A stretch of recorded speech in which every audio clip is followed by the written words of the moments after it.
Ang aking ibabahagi naman sa inyo ay giniling. Kung paano natin ginawa ito. Samahan niyo ako sa ating pagluluto. Beef giniling.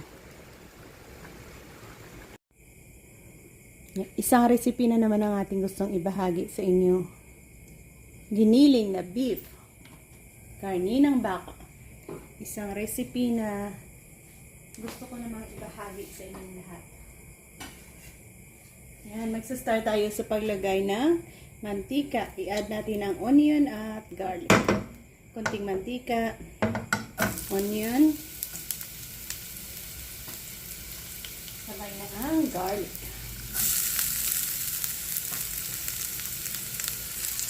Yan, i-add natin ang ating minced beef.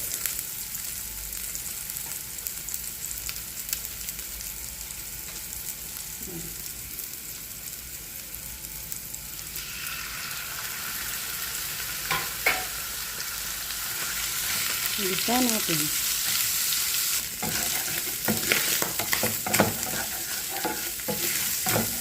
Yan, pwede na natin i-add ang ating next ingredients.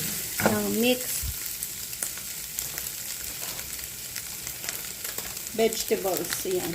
Frozen mixed vegetables.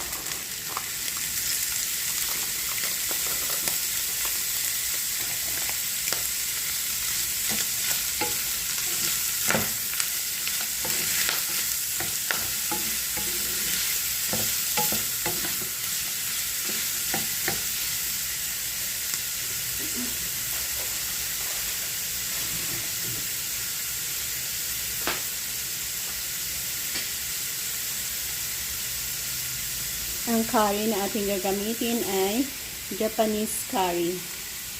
Apple and honey flavor. Yung isa sa paborito kong curry ito. Ayan siya. Naka-cube. Ayan. Curry cube. Dalawa ang ating gagamitin dyan.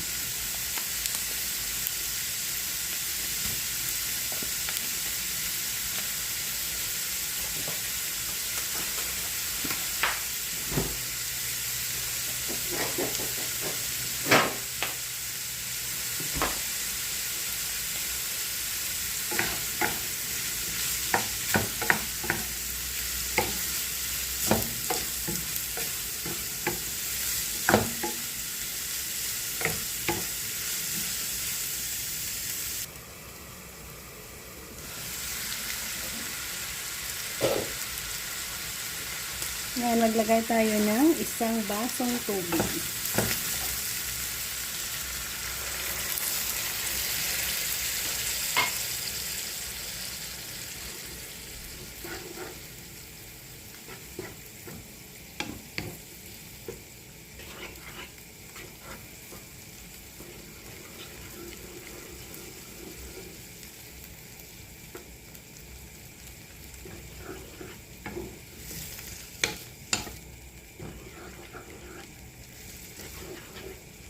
Isang basong tubig, kaya niyang palaputin yan ng ating dalawang cube ng ating curry.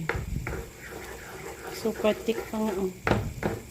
Dagdagan natin ng tubig. At pakuluan.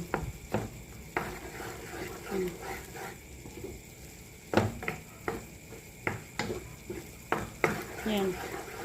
Dagdagan natin tubig. Dagdagan natin ng kalahati. Isa't kalahating tubig.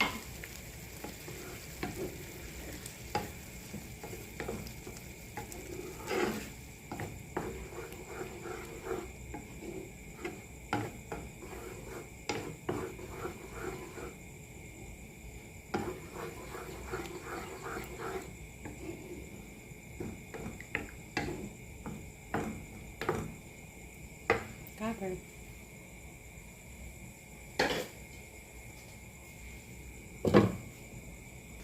Ayan guys, ito na tayo mag-e-end. Nakuha na natin ang saktong taste ng ating curry dito. Thank you again and God bless. Isang masarap na recipe na napakasimple.